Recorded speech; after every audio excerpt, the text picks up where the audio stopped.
lights are off and away they go. Extremely loose. He's managed to hold on and he missed the complete. He's crazy stuff. Side Freitas is on the grass on the infield floor. He slides through. He tags Richard Eck.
This round of the chase for the AdvoCare Cup has seen a little bit of everything. We started it off at the fastest and biggest track on the AdvoCare Cup schedule.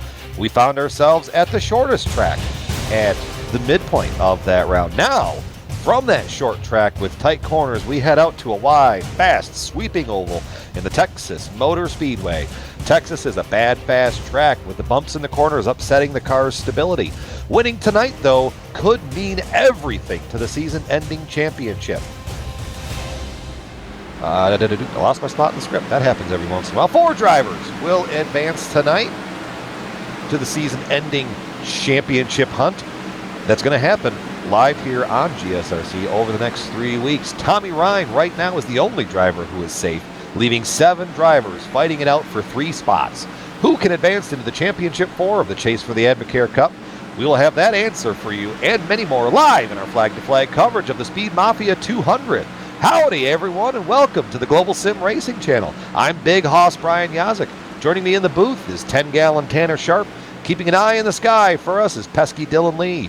In the production truck, bringing our voices to your speakers is Amjad Yaman, and he's using cameras provided to us by Get Along Little Dougie Beard. Tanner, today we do the Texas two-step. Tell the viewers about the rodeo here in Texas.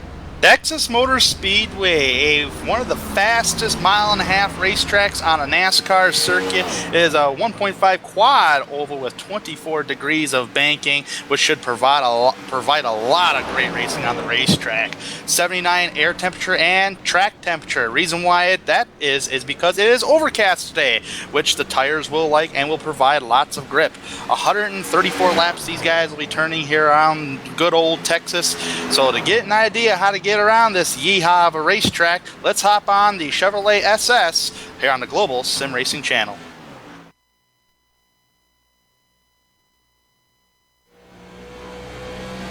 Hello everyone and welcome to the Global Sim Racing Channel. My name is Brian Yazik and today I'll be taking you for a spin around the Texas Motor Speedway in the GSRC Chevrolet SS. Texas is a blazingly fast 1.5 mile oval, sure to keep fans and drivers alike on the edge of their seats. Now, this new Sprint Cup Series car has the low downforce package, so off earlier than you're probably used to driving here around at Texas. Back onto the throttle, but don't get back onto it too quick because you plow the nose right through the middle of the corner. Watch that bump off of turn 2 that really gets the car upset. Back down into turn 3, again, lifting a little earlier than you're probably used to, using a little bit of brake even to let the nose set, back into the gas finally. Full throttle off of the corner, cutting through the dogleg, this time by. Once again, down into turn 1, letting the nose set, letting the car pick up, half throttle, you feel like you're off the throttle forever. Finally back onto it, minding a little bit of wheel spin off of turn 2 there. Then heading back into turn 3, same thing. Way off the throttle early, back down onto the brake, let the nose set, let the car find its way, because if you try to overdrive it, this car will snap around on you in a heartbeat. Through the dogleg, and that completes your track guide around the Texas Motor Speedway. Texas is going to be a handful for these drivers, sure to put on a good show for fans. So without further ado, enjoy the show. My name is Brian Yazik, and this is the Texas Motor Speedway.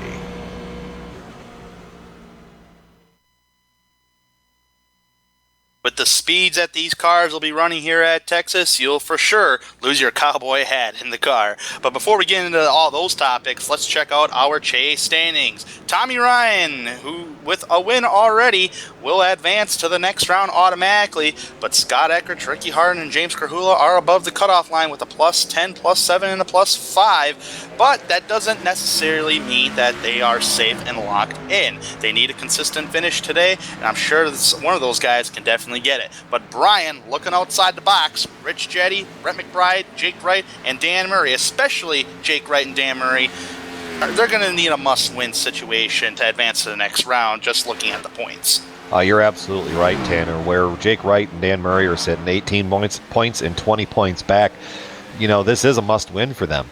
Jake Wright, he's found a pretty good footing here on the 1.5-mile tracks here in the Premier Racing League.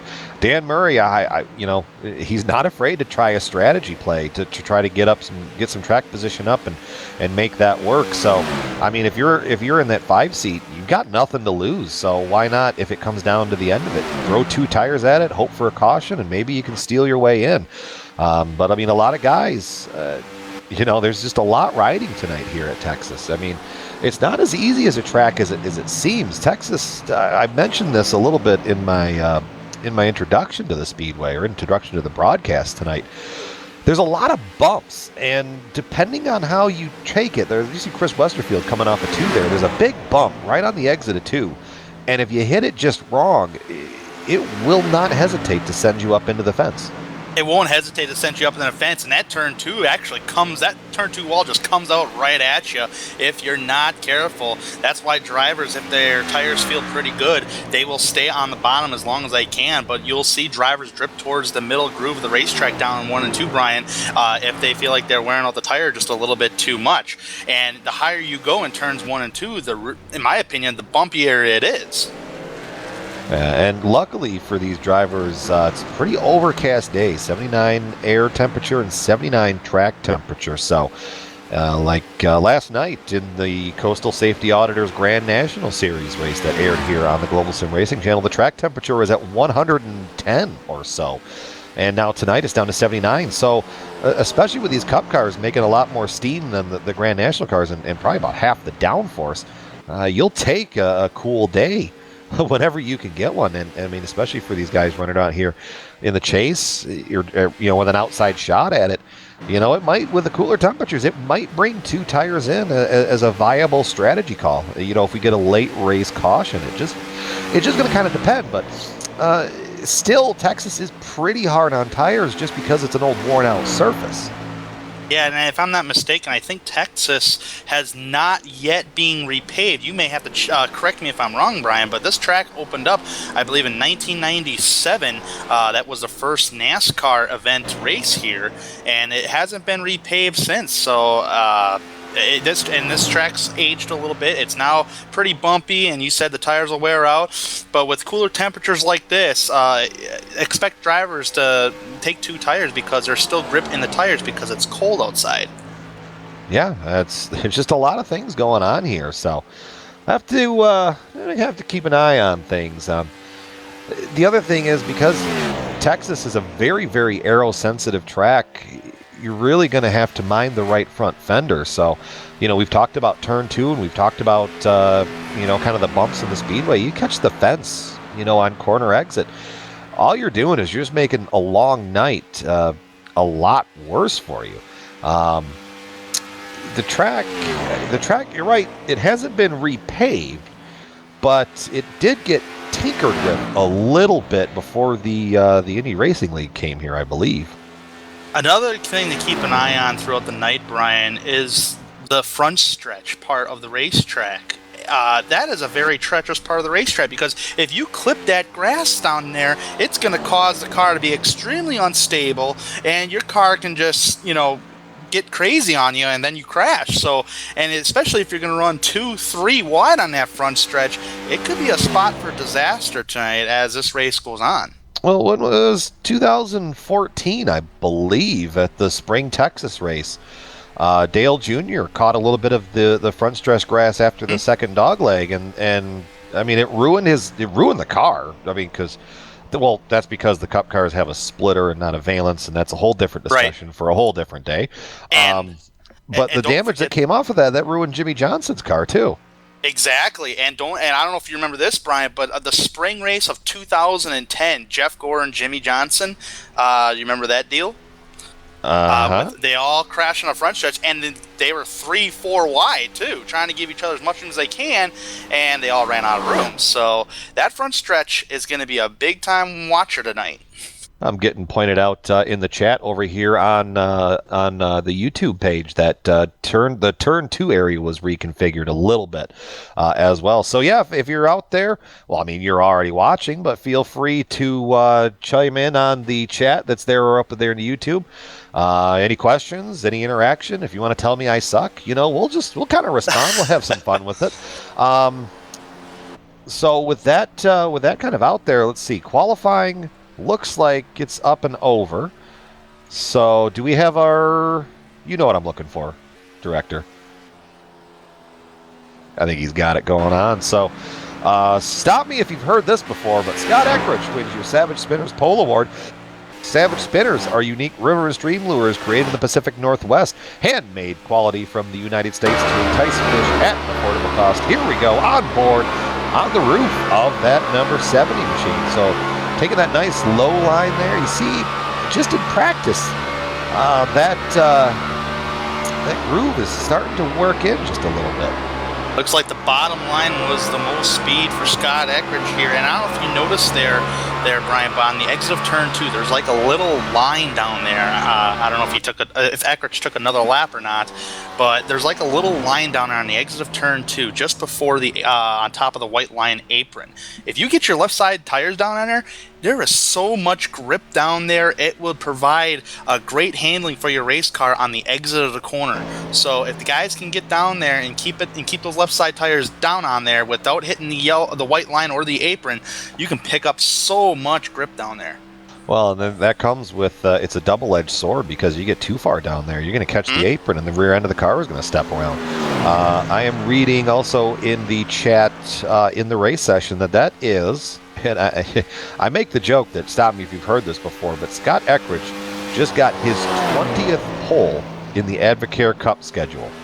And what does that tell you? That means the guy is just bad fast, and that is a very good thing, because he's going out there, he's setting the poles, and just think, folks, Scott Eckridge in this race, he's not 100% safe on entering the next round. Sure, he's fast and all, but I've seen some crazier things happen to where guys are knocked out of the championship hunt for some reason, some incident on the racetrack. So he's plus 10 ahead of the cutoff line. So Scott Eckridge doing what he has to do to get onto that next round. Luckily for Scott, these mile-and-a-half tracks have been kind of a bread and butter for him as the season has gone on. So luckily, providing that the sky doesn't fall and iRacing doesn't crash and meteorites hit the Earth, some kind of political joke, find that in there somewhere.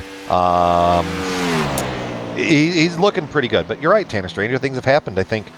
A couple times in the season, being in the lead, yeah, it's great. But a couple times we've seen the leader get taken out by lap cars, slower traffic, just kind of weird situations.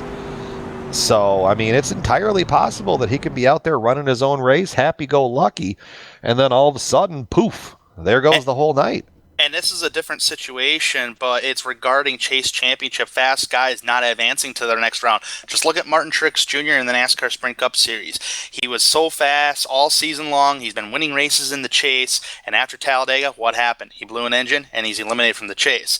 In this case here on iRacing, anything can happen and can cost you a shot at advancing to that next round, especially if you're only 10 points off of that cutoff line. If you lose those 10 points, you might be in trouble. So Scott Eckridge doing everything he can to make sure he's up towards that front. Yep, we're on the screen there, about 25 seconds now on the clock before we get the field gridding up. So let's take a look here. What do we got? We got a little bit of time to fill. So let's see. We could do the grid part, but I like to wait till the session advances for the guys that didn't take time. I could sing the Walker Texas Ranger theme. So, oh, hey, look at that. And the session's up. Session's up. All right, kiddies, here we go. This is how they're going to start. We talked about it. Scott Eckrich on pole with Josh Skrupa outside row 1 there in second spot. We talked about it in the pre-race. Danger Dan Murray, you're at your Daytona 300 winner to kick off the season. He's in third spot. Drew Carroll to his outside in fourth. In fifth, Adam Jersky. Sixth, Nick Cohan, the jerky man, followed by Chris Westerfield in seventh. James Grahula, another chaser there in the eighth position. Will Warsler in ninth, and chaser Rhett McBride rounding out the top 10. Outside the top 10, the 02 Chevrolet is going to be the O2 DJ Beverly starting 11th tonight. Ricky Harden will start in 12th. Tommy Ryan, who's already going on to the next round, nothing to worry about here in Texas, but he's going to start 13th, hoping for a top 10 finish. Troy Haight is going to start in 14th. Ryan Howard in the Dr. Pepper machine will start 15th. Travis McQuestion will start in the 16th position. Jake Wright in 17th. Woodrow Mahan in 18th. Josh King in 19th. Rounding off the top 20 is Craig Stykes. In Blackjack 21 is Randy Yoakum, followed by Bryce Whitson Jr. there in 22nd. 23rd to Don Runkle Jr. 24th to Calvin Filarski. 25th, last car on time, Jeff Ryan. These drivers have elected to not take a qualifying time. Brad Collins there, 26th. 27th to Jeffrey Gilliam. 28th to Ricky Monzo. Brandon Minnick, 29th. Rich Jetty, final one in the chase, starting there 30th with his strategy of never qualifying. Kind of bit him a little bit in Martinsville last week, but we'll see how it goes here tonight at Texas. Adam Blattle rounding out the session, but I think he joined and then disconnected, so he might not be partaking in the festivities tonight. Yeah, so far 30 cars have gridded up, ready to go. They're ready to get up on those horses and ride. Here they go. They're about to take it down in turn 1 and 2 for a one pace lap only. The pace car will dip down pit road, and then the speeds will be on from there. Going to be on like Diddy Kong, Donkey Kong, Michelle Kwan, all those different things. It's on like that. So, I mean, this is the last round or last race of the round of 8. I mean, I without any, barring any surprise winners, but I'm still keeping my eye on that number 5 machine there, Danger Dan Murray. He's got nothing to lose and everything to gain, especially with a really bad Martinsville last week. He's got a lot to race for. He's got 2 wins on the season. Like I said, our Daytona 300 winner to kick the season off. So he's been locked in the chase all year long, longer than anybody else. So a lot to lose, or not a lot to lose, everything to gain. I'm going to repeat myself probably about another 5 times or so tonight. So I'm just warning the viewers at home for that one. But as the season has rolled on, I've run out of cliches. So now we're just recycling them. So Ford Mustang pace car going to be looking to get out of the way, give the field over to that number 70 machine. Pace car is off. Here we go. Green flags in the air. We're underway at Texas. Eckrich getting a great jump away from Josh Skrupa, who's going to settle into second. First side-by-side battle going into turn 1 is going to be Danger Dan Murray. Andrew Carroll give Murray the spot, but then here comes Nick Cohen, the jerky man, looking low out of 2 as well. Yeah, Nick Cohan, the jerky man, making some noise early, forcing pretty much that 87 machine of Mr. Excitement himself, Drew Carroll, on the higher side of the racetrack. The bottom lane will provide a lot of grip in the early going, especially on an overcast day like this, as Eckrich will get a bonus point for leading a lap on lap 1 here in Texas. Keep an eye on that 21 machine, really fast in practice, had a lot of long run speed as well. Could play the role of spoiler tonight. Remember, non-chaser wins. That leaves points up for grabs. So we are going to have live point standings as they run. We're not going to show it on lap 2. Come on, we're not that desperate yet. So, I see a car already trying out the higher line of the racetrack. That is Adam Jersky in the 6th position. Doesn't seem like he's going that fast on the exit of the corner because James Grahula has caught him on the exit of the corner as they go down into turn 1. Looks like they're going for a side-by-side battle. Well, someone's got to go up there and dust it off, and Adam Jersky decided it's going to be him. I mean, he gives up so much room in the middle, but he gives a whole lot, or gets a whole lot of speed back on corner exit. So, I mean, if the tires wear out, that might work up there. But right now, Grahula is going to take the position away from Jersky. So move Grahula up to the 6th position. I saw our spotter, or our eye in the sky, Dylan Lee, tell me there's a good battle back there for the 12th 10th, yeah. position. Oh, wow, Huge. look at that. There's a This is gaggle of huge. cars. Yes, sir. This is huge right here. These guys are a pack of wolves all over each other in the early going. I think a car bounced off the wall for a split second, maybe just scraped it. That was DJ. Yeah, he's right in front of a chase contender, and that chase contender is Jake Wright. He's pretty much in a must-win scenario tonight. That he is. Now that pack is broken up a little bit. Will Warsler sliding back to Travis McQuistion. DJ Beverly now under attack from Jake Wright. Jake Wright going to dive it in there real deep in the corner. Going to clear him through the middle. Oh, Beverly closed the door. Woodrow saw a big open door and tried to get there. But now they're going to try to go. Don't tell me we're going to go 3 wide here, boys. It's a little too early for that. Woodrow going deep down onto the bottom. Oh, Wright Jake stuck Wright. he's stuck behind Warsler. But back up front, Dan Murray taking the position away, taking the fight to Josh Skrupa, and he's bringing teammate Nick Cohan with him. So Steel Horse Racing going to be taking up the 1, 2, and potentially the number 3 spot on track. Steel Horse Racing pretty strong in the early going here tonight. Dan Murray up to the position number 2. Not too far behind of Scott Eckridge, but Scott Eckridge has all that clean air to work with, and with an overcast setting like this, that car likes it. Well, I mean, here's the thing to think about, too. We saw this last week at the Cup race in Martinsville, the actual Sprint Cup race. I mean, could there be some team, not necessarily shenanigans, but some team playing around here? I mean, you got the top 3 spots, and I don't think Eckridge is going to lay over and let Dan catch him, but if Dan does get up there, I mean, maybe Scott won't put up so much of a fight, just kind of let him roll, because Scott does not have to win the race to advance. He's got a plus 10 cushion, now plus 11 with the bonus point. So he's sitting in a good spot. Skrupa really falling way back. He dropped low and let Drew Carroll by. Skrupa's actually I think he's saving his tires for a longer run. So far, we're eight laps complete already. Everybody's doing some pretty clean race, and Skrupa may be saving his tires for a longer run. We have seen him do that before, Brian. I think it was Dover, if I'm not mistaken. Another guy to keep an eye on would be James Rahula in that number 24 machine. If you watched the Grand National race that was live on GSRC last night, that 24 machine came alive after about 10 laps into the run. It was really, really fast on the long haul with a fuel window somewhere in the ballpark of about 37 laps. That could be worth keeping an eye on. Yeah, and James Rahula is actually one of the chase contending drivers, and he is... Oh, put it out! Oh, it's the 88 on the backstretch. That's Jeff Ryan.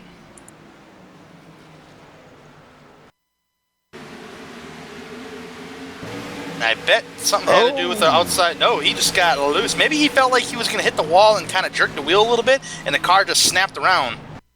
Holy cow! Bryce Whitson. Yeah, Bryce had a moment there. Ooh, that was a hard lick into the inside wall there. Luckily for these drivers, no one was hurt in the virtual game. Wow, Bryce because that's the thing, you're rolling up on that seam. You got to figure out if you want to go high or you want to go low. I mean, I think we're going to hear on the onboard, he probably just rolls out of it. Sometimes if you decide to go towards the inside, he ain't going to be there on the inside by the time you get there. Well, the general rule of thumb is when you roll up onto a scene like that, when the car's spinning, aim for where they are, because by the time you get there, they're not going to be there. Exactly. Pit stops, or pit road is open for some pit stops. 10 laps. I wonder. It might be early, but I'll be curious to see if anybody snags 2. It's just going to be curious to see on that left side tire wear. I mean, the cloudy temperature today, we talked about this in the pre-race. You know, that ambient air in the track being really low, it could save the left side tires. So let's see here. Everybody drives into their stalls. Nobody overshoots from what I see. Oh, Jersky did. If there's someone that's going to take 2, it's probably going to be the 21 machine or the 5. Number 7. Rich. It's the 7. Oh, wait, he did that thing again. Yeah, he did that again. Nick Cohan with a great stop. Look at that battle. I think Cohan got it. He did, and Cohan took 4. I know he did. 4 tires, but he had a blistering pit stop. Maybe not. Maybe it was too good on exit. Got a little scared there. Rolling back there. Let's see. Gone. It depends on where the line is. Because to the first line, he gets them. It's wherever the cone is. Oh, wow. Is that... That's the line, isn't it? The cone is, yeah, where the cones are, that's the exit of pit road, where the iRacing cones are, not the track cones. Well, Ackrich is still holding the lead, so I think Ackrich, by virtue of having that first pit stall, just had to nose out. Rich Jetty not going to lead a lap. He rolled through pit road and missed his stall. Quickie caution. Well, I tell you what, Nick Cohen's like, next time, Scott, next time.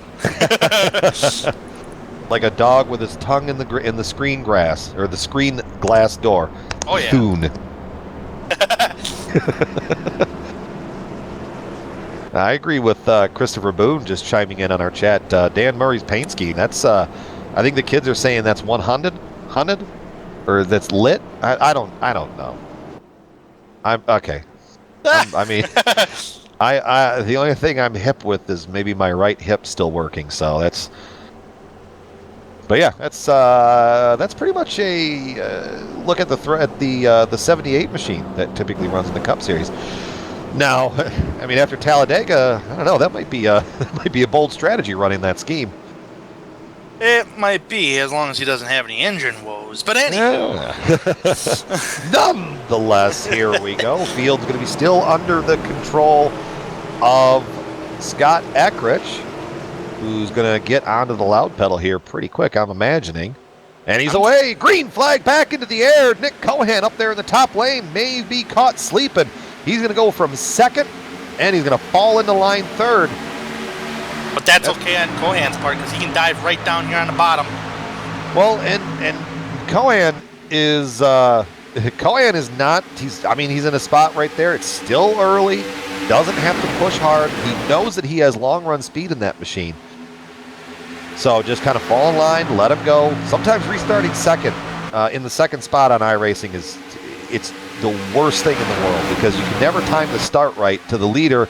And fourth place gets a run on you, and so does third. So, yep, and that's why restarts on iRacing is one of the hardest things to do when you're not the race leader. But it's all about being safe and paying attention to the cars surrounding you. But I know we're talking about cars up towards the front here, but a driver that I do want to talk about that has lost a lot of positions before that caution even came out was Will Worsler. He was 17th position at the time when that caution came out, and as of right now, he's 25th. So he technically needed that caution because he was dropping like a rock. The only two tire to report of on that pit sequence is Bryce Whitson there in the 99. He took 2 tires. Let me look at the pit time there on the 10. Ooh, wow, long pit stop. So that could have been part of it. A 19-second pit stop. 19 seconds. I'm not seeing any apparent damage on the 10, but... Could have just missed the stall a little bit. You know, if you just pit to the right, too far right. His lap time said, 19 seconds, right? Yeah, I don't know. Something. I'm sorry if I'm mispronouncing this, but Kyoshi in our chat, as we were talking about the Bass Pro scheme, he said, shouldn't that paint scheme be smoking hot then? As the car blew up.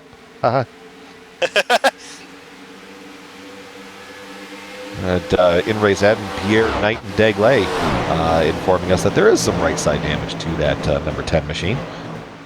There's the McBride. Look at this dogfight. Yeah. I'll tell you what, Steel Horse Racing brought the good stuff. They are now 1, 2, 3, and 4. Man, they got them Toyotas hooked up. I think they got some of them old JGR cars or something. Oh, McBride got close to the wall there. Rhett. Oh, I'm doing it again. I mean, you couldn't fit a piece of paper between Rhett McBride's car and the wall. I mean, in McBride, he doesn't have to win. He just has to have a good, solid run. I mean, where he's sitting at in points now, the finishing order did get corrected from what we showed, and he was given second place back. So, I mean, he's 7 points back. He's up on Rich Jetty, but the problem is the guy who's racing, James Pagula, is right there kind of behind him. So right now, I think that's going to be a real close battle there for that last point spot in the chase. Hey, thanks, man. I was going to say, let's wait until we bring up the point standings later so at least, we've got to at least make it through halfway. I was going to say, shaping up. Something's brewing there in that second position. Danger Dan Murray. He's going to be under fire here from that 21. Not in probably not a whole lot of a distant future. Nick Cohen, like I said, keeping an eye on that car in practice, had a lot of speed over the long haul. So now we're on board with that House of Jerky machine. Actually, these top three cars, Brian, actually showed a lot of speed in the practice session as far as long run speed and short run speed. I mean, all three of them were at least in the top 6 in practice according to speed charts. As battle for second brewing up here, Nick Cohen riding in the tracks of Dan Murray as they head down towards turn number 1. I know Nick Cohen, he's a big Kyle Larson fan, so it wouldn't surprise me. Maybe at one point, maybe as the run progresses, watch that 21 machine go up there and try that high line too. Was there a battle back there? I just saw a car poke its nose out. Was that back there Ryan Howard? Ryan Howard, Ricky Harden? The Dr. Pepper machine, he poked his nose out to get underneath Ricky Harden. As he gets by them, now James Krahula wants to follow those tracks to get underneath Ricky Harden. That will move Ryan Howard up to 7th and James Krahula up to 8th. Right there running in the points too, so those guys are in at the moment. Whoa, I'm watching back here in the pack. Bryce Whitson, those 2 tires I don't think are agreeing too much with that 99 machine. I'd look back at the battle for right around the 20th spot, and now he's heavy under fire from Brad Collins. That's Troy Haight there in the 82. Oh, man. Calvin Filarski, Adam Jersky, Ricky Monzo, Jeff Gilliam. I tell you what, they're eating Bryce Whitson up back here, Brian. I'm not making that up. I mean, the car on the outside, that in-and-out machine, I can't read the car number on it. On my camera view here. That's Calvin Filarski. And I tell you what, he had to check up a little bit down turn 3 and 4 last time by. I'll tell you what, if I was, and none of these drivers kind of just looking over the entry list, at least has a spotter on the box, but could be someone watching the broadcast or someone just kind of spectating the session. You know, if I was, up there in that top, if I was on the pit box, quote unquote, for one of those top guys up there, I'd be saying, hey, look, Bryce restarted 16th and he's struggling for 21st on 2 tires. That's just after 15 laps. So could be worth keeping an eye on later on down the run. Yeah, wow, Cohen is still all over the back of Dan Murray, keeping my eyes up there too.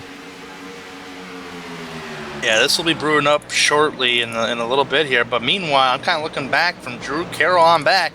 These guys, they kind of been poking their noses out just a little bit to see if they can get that run on the exit of the corner. And right now they're single file. That is Drew Carroll, Josh Skrupa, Rhett McBride, and Ryan Howard in the Dr. Pepper machine. 1, 2, 3, 4 right there. Those positions are 4, 5, 6, and 7. Good to see Howard back in the series. Had a couple weeks off there. Hey, what, he's having a good day. Contender. I think he had some network connection issues. I'm trying to remember. But I think it was him. He had some connection issues. He was the Dover winner earlier on in the season. Well, I tell you what, right? Good to see Ryan back. It is, and he's acting like a chase contender right now, as he should be, even though he's not in the chase anymore. But that's besides the point. Today, he started in the 15th position. He was fastest, he was the 21st on the speed charts in practice, and he's having a solid run up in the top 10 right now, sitting in 7th. A little side-by-side battle back there. Our director picked that up between Westerfield and Harden. Harden seems to be sliding back as the run goes on.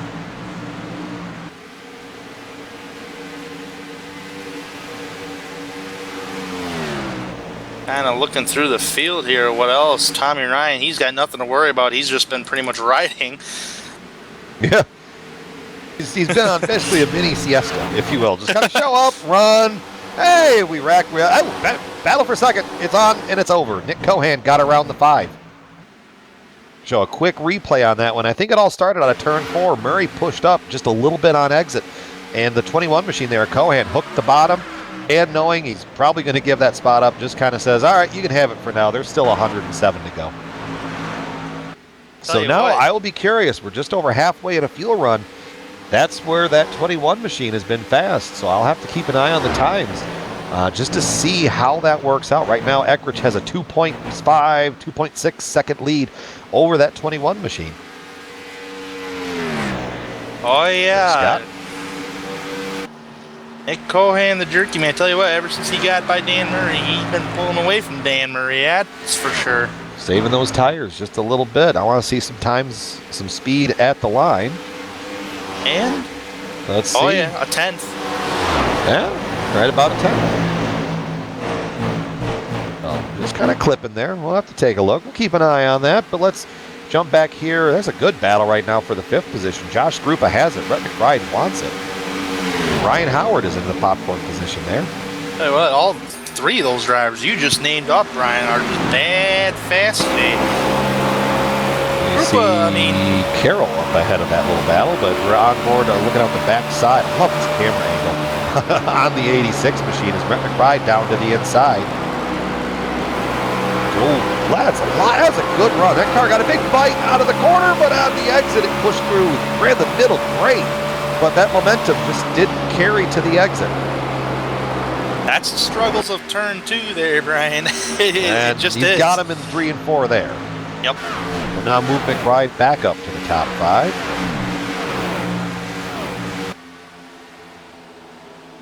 That old steel horse up there, eh? Yeah, better than the aluminum donkey. I know Swanee will get a kick out of that when he hears that. Jason Swan, the team owner there at Steel Horse Racing, looking on with a lot of pride, seeing as he's got 3 of the top 5. 4 of the top 5, sorry. Drew Carroll, the odd stick in the mud there.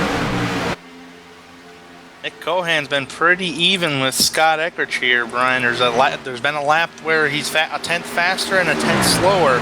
So they've been battling back and forth on times. Swanee was watching because he just told me to watch it in the chat, so no more aluminum donkey jokes. I meant that with love, Swanee. Come on, bro. Let's see, where's the nearest battle? It's really kind of winding up 18th. Yeah, so just kind of looking there. Oh, we got a battle. Ryan Howard. He's fighting back a little bit. Oh, Howard, what's going on up there? He just got by Scrupa. Just as you guys were talking about looking for battles and all that, it just happened. And now Carroll. Carroll making the move up there on Dan Murray. Oh, caution! Put it out! Woodrow Mahan, number 07. That's. Oh no! Oh no! Hello! I think he dodged one. He couldn't dodge the second one. Oh, what happened to Woodrow? Woodrow got clipped by the 02 of he got some DJ. Well, that may have been Netco. Oh, and just gets drilled in the door from the 99. Yeah, that was Netco there, Brian. I mean, they never touched. They were close to the. He was close, but not enough for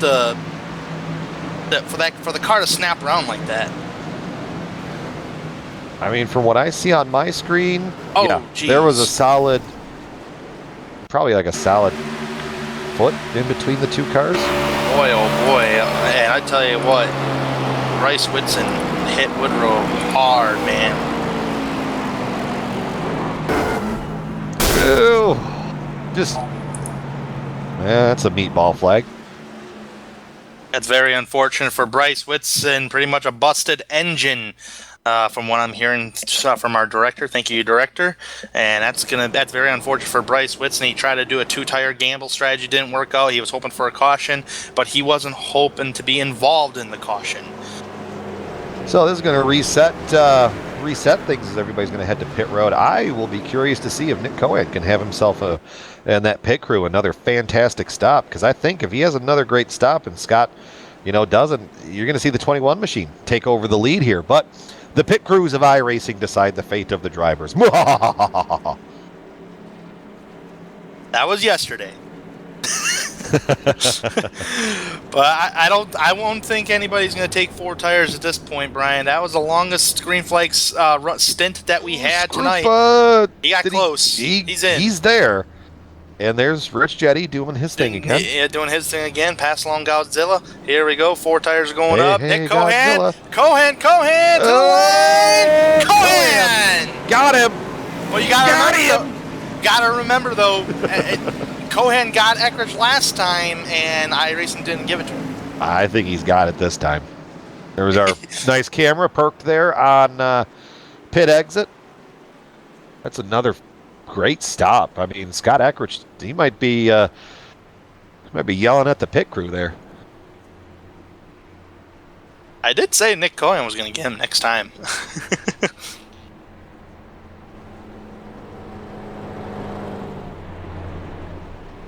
I think we're going to have a quickie caution here because no one was off lucky the lead dog. lap. So Brutus gets to stay away for a moment. And Jetty, well, not Jetty. Now I'm doing this again. Yeah, Jetty. Brutus is actually down in Cohan's pit sniffing all that jerky. Well, I guess we could have taken that one. It's not going to be a quickie caution, so yeah, we'll find some stuff to talk about. But hey, that's a bonus point for Jetty. This time he got it.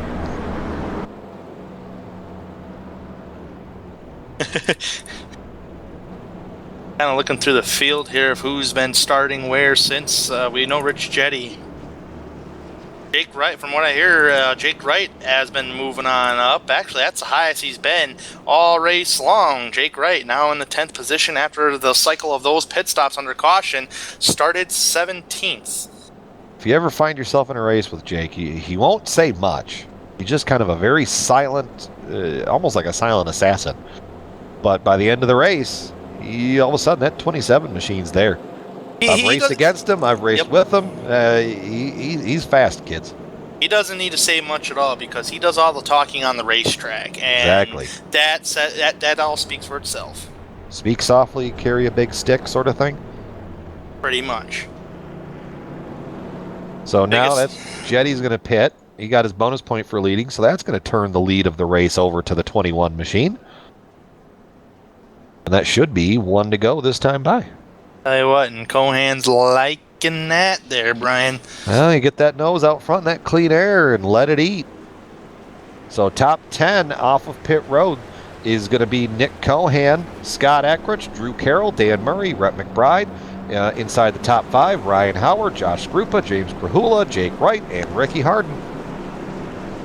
Nick Cohan's bumper says, jerky. Well, I tell you what, he is definitely smelling that right now as he's leading the race under caution, about to bring the field a green flag. And the reason why he's smelling it, it's coming from victory lane. So, and he wants that jerky, so he's gonna try to win it to get it.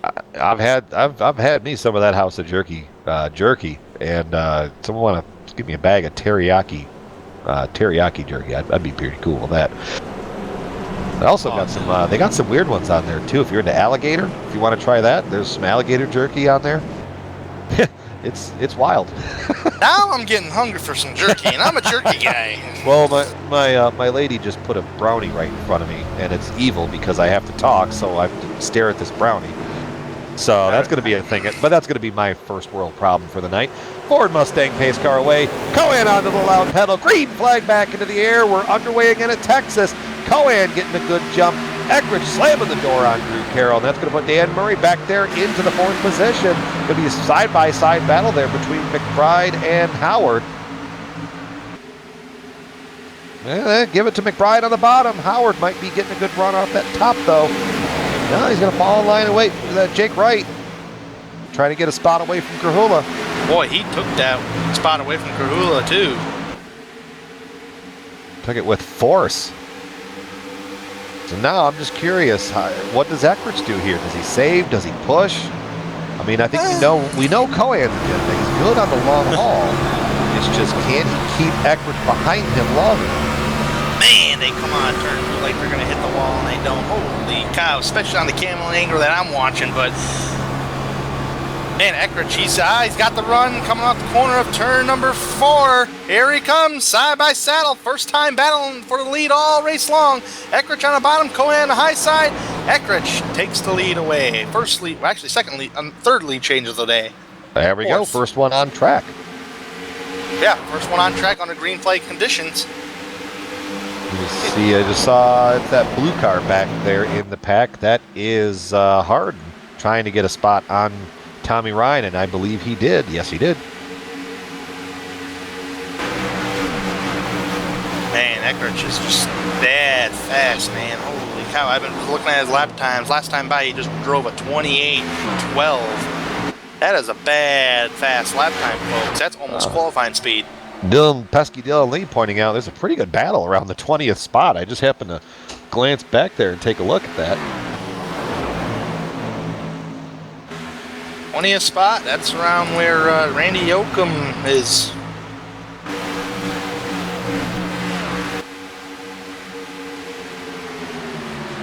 I'm sorry, guys. The brownie won. Well, I tell you what, I wouldn't be sniffing brownies, but I'd be sniffing that jerky. Because right now, ever since we were talking about jerky, I've been I've been thinking nothing but jerky. So hopefully, if Nick Cohan can win this race, I'm gonna have to see if I can. I don't think there's house jerky around here, but You can order right off the website, houseofjerky.net. yeah, I could. I just don't want to pay for shipping, though. First side-by-side battle in the top 10 is Brett McBride back in with Ryan Howard. This is actually a pretty good battle because they're pretty even coming off turn number 2 here. And Brett McBride on the higher side. Let's see what he can do to hold on to that position as they're getting awfully close there. Yes, sir. And I tell you what, being awfully close like that actually kept them side by side. They're still side by side coming to the line here. Holy cow. This is some fantastic racing. Yes, sir. It was for 5th, and it was at lap 46, but it was pretty cool. You're kind of strung out up here in the top 10. Everybody pretty much equal distance away from each other. Just kind of looking back here, trying to find something to talk about. Yeah, everybody's pretty much laid back right now, strung out a little bit, single file. Nobody's pushing really any issues. The only caution that we really had today happened in the middle or the back of the pack. One for a self-spin off turn number 2, and the other caution was a slight netcode issue between 2 drivers, of Woodrow Mahan and DJ Beverly. You said laid back, and I started thinking of gin and juice. Ah. My mind on my money, and my money on my mind. That's a thing. Well, I'll tell you what, since pretty much everybody's strung out, let's talk about 2 drivers that are in a must-win situation here. Dan Murray started 3rd, currently in 4th, having a solid run today, but he's going to need to win the race to try to make up 18 points back, and that's really hard to do, especially when you have chase contenders running up there in the top 10. The second driver is Jake Wright, running in the 8th position. Started 17th, so far having a tremendous day after starting in the 17th position. He's pretty much in a must-win situation as well. He's buying his time right now. We got a lot of laps to go just yet. We might see some green flag pit stops. Hopefully we can see Jake Wright in that top 3 battling for the race lead. It is, and Josh Grupa, off of the corner right in front of Jake. He saved it. Man, he must have been practicing on papyrus or something because wow.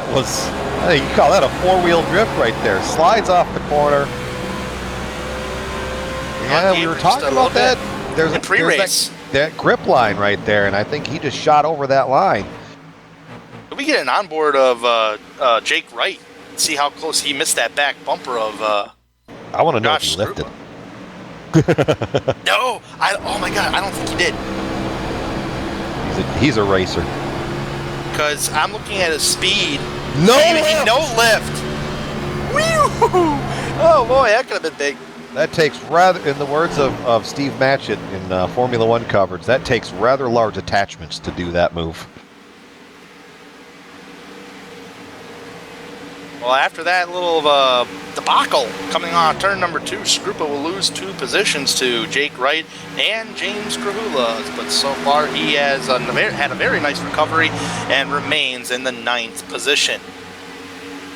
Kind of poking my nose up a little bit. Ryan Howard starting to get a little racy in that 33 machine. Going to be pushing Dan here pretty good for the 4th position. Good run through the center of the corner. Oh my gosh, that was huge. Ryan Howard, great run today. Side by side into 3. Ryan has the preferred groove, but Murray might have the run off the top.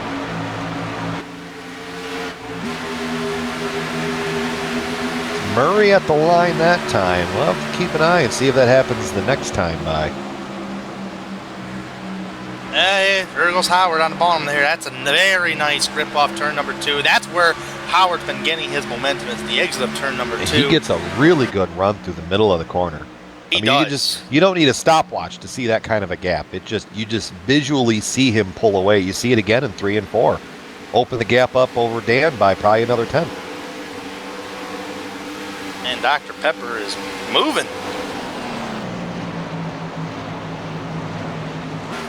The doctor is in the house, maybe? Yeah. There we go. Another driver I've been trying to keep an eye on, I've been watching his lines on entry of the corner, and that is Rhett McBride. Kind of see him take a lower entry into the corner just a little bit. Let's see if I want to see if he does it down here in turns 1 and 2. He did last time by turn 1 and 2. There's two schools of thought. Right there. Take a lower entry. Wow, yeah, that's... Huh. I mean, it's working. You can kind of see him closing up about car length or two on Dan Murray. I've always thought just float the car in, but Rhett's just driving it to the bottom. And you would think entering the corner like that would slow you down on entry, because honestly, Jake Wright's been catching him on entry. Yeah, there you see that 27 machine. Hey, here we go. Survey systems on the hood and quarter panels. Yeah, they're both closing the gap up there to Dan Murray, but they're doing it in two different ways. So, kind of an interesting observation there, Tanner. It definitely is, and I'm not sure. It's hard to really explain on why that is. Dan Murray, I've noticed he's been those two cars, Rhett McBride and Jake Wright, have been reeling in Dan Murray. I just wonder if Dan Murray's kind of burnt off the tires just a little bit. As right now, Jake Wright and Dan Murray looks like they're going to go for a side-by-side battle. But it looks like turns 1 and 2 on the middle of the racetrack slows down Jake Wright. Got a report that the 61 machine caught the fence. Oh, yeah. Right side's That's a little, Jeffrey Gilliam. The right side's a little scrunched up. That must have happened in turn 4. Yeah, he up there on the high side. He's up below a Monzo. Yep. Monzo. And it just poof. Oh, that could have been big. Oh, wow. And he cut Eddie Gossich's grass while he was at it. Well, he's recovered right now in the 25th position. I must say, that's a different paint scheme look on Jeffrey Gilliam's car tonight. Still got the Sim Racing Apps logos on it. Very, very good third-party software.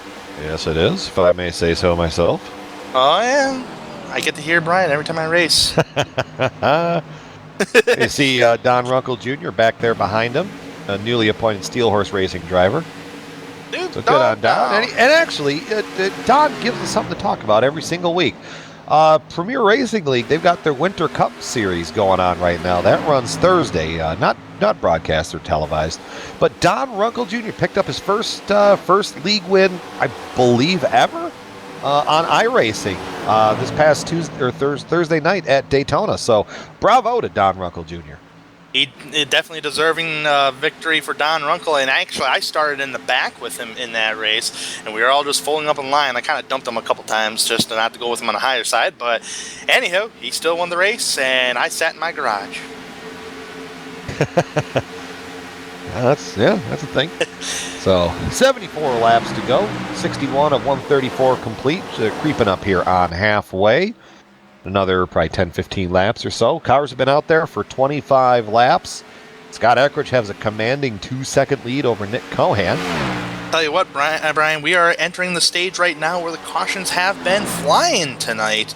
We've only seen 2 cautions, but this is at the stage of the race where the caution would come. And I don't want to put the commentator's curse on because I love to see green flag racing.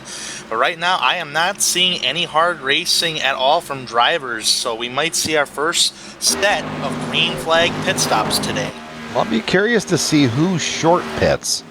Because tire wear, let's take a look here.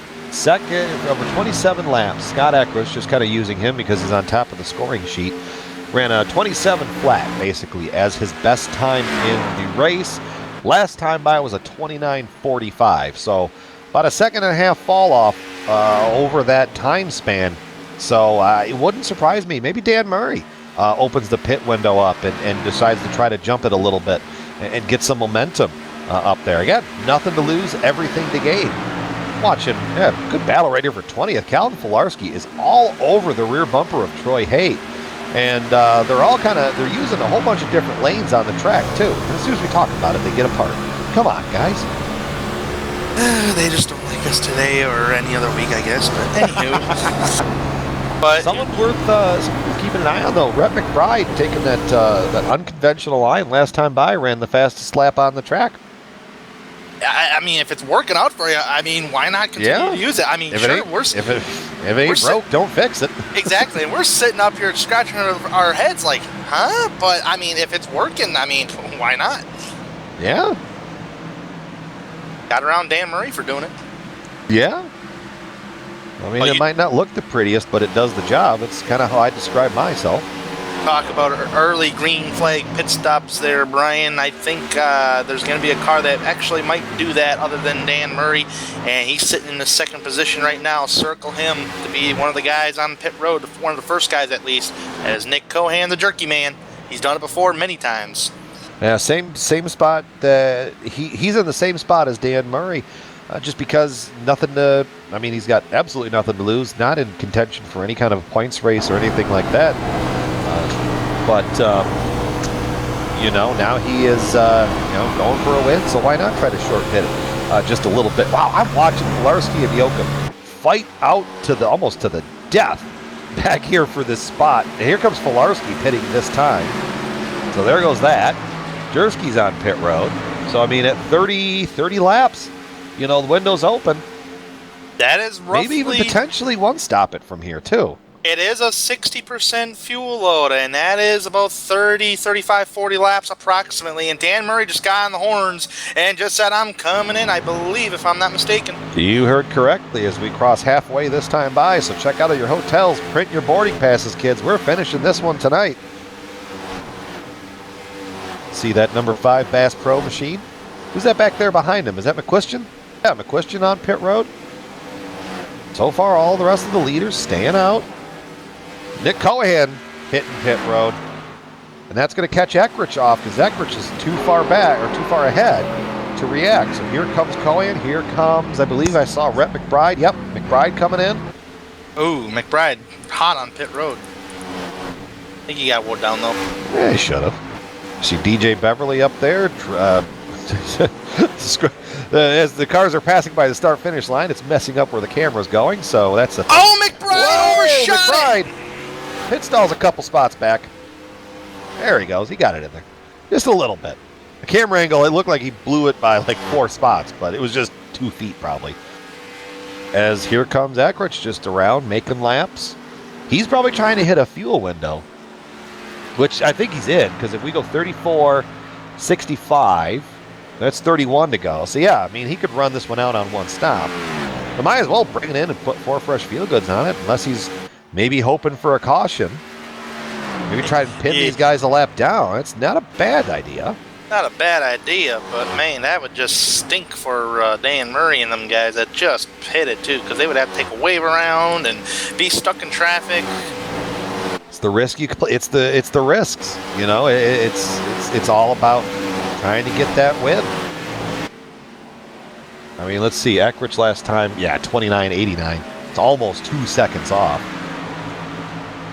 Stakes and Wright pitting. Brad Collins pitting.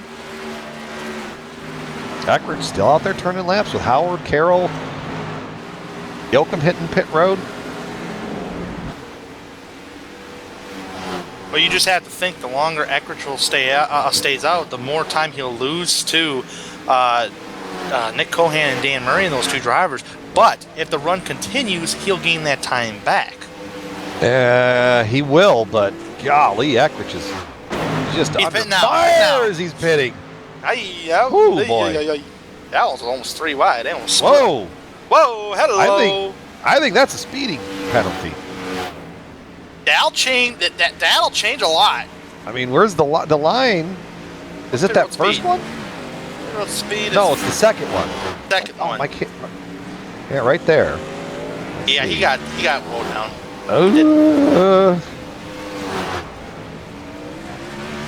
I don't know. We'll see. We'll see when the left sides drop. Take my word. Well. He's away. Yep. That was close. We're talking pit road folks. There's about 4 set of cones for pit road. There's the track cones and iRacing cones. The iRacing cones will start your timing will start the pit road speed thing on when you enter pit road and exit pit road. As Eckridge, hello. I think Eckridge is going to go up there and shut the door, but he didn't realize that that 5 was coming with that big a head of a steam. Impressively enough, I think Cohan and McBride, they short pitted it. They've closed the gap, but I think maybe they were held up in traffic trying to get around cars that, were out on older tires, because they should have been able to pass the 70. Then again, Eckridge, 13-second stop, and here comes Eckridge over Dan Murray. But Murray now getting a bonus point. Not that really going to help him a whole lot, but he needs the win. Could we get a replay of Eckridge exiting pit road and right on board of Dan Murray, see if he checked up a little bit? Oh, I know for a cold hard fact, Dan Murray kept that right foot planted firmly.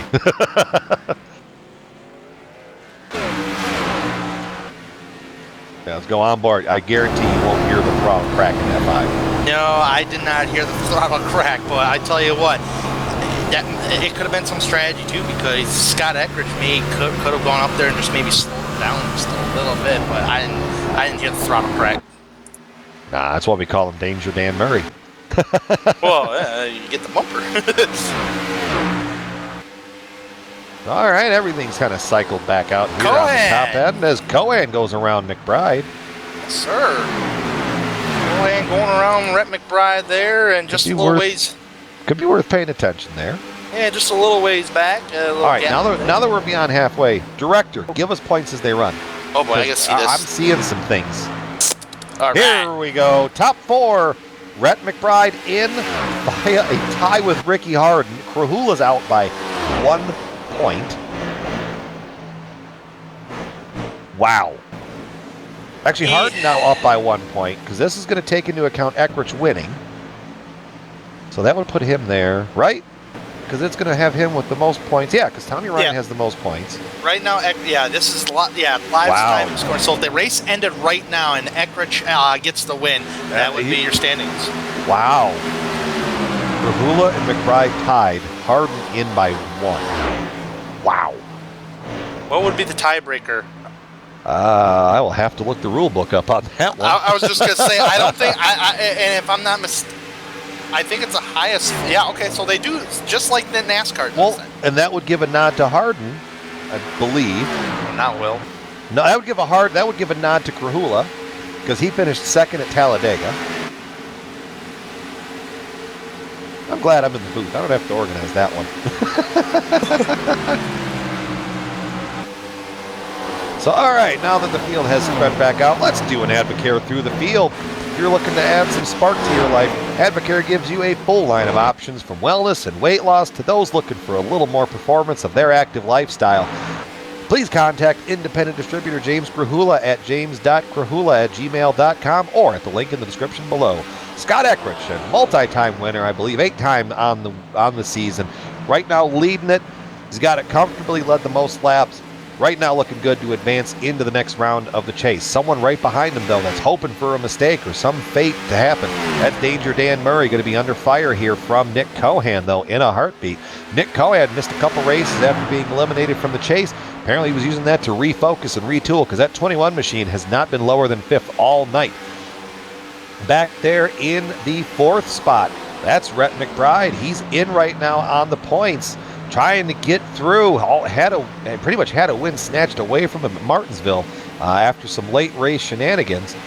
But rounding out your top 5 in the return to the series, that's Ryan Howard, our Dover winner earlier this spring.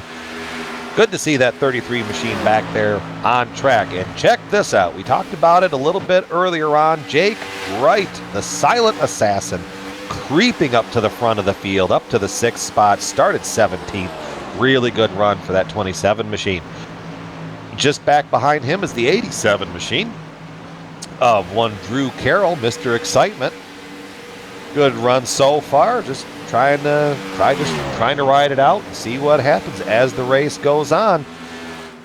In the 9th or 8th spot now, Josh Skrupa, newcomer, was the winner. Oh, we got a battle for 2nd spot.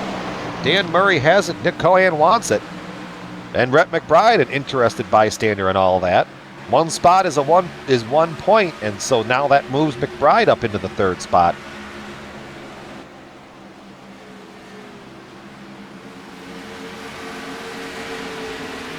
now that that's kind of settled out for a minute, back there in 9th, James Grahula, series organizer in the 9th spot. So good run for him. Rounding out the top 10, Craig Stykes has for a limited amount of starts, has a very good win ratio in that number 57 machine.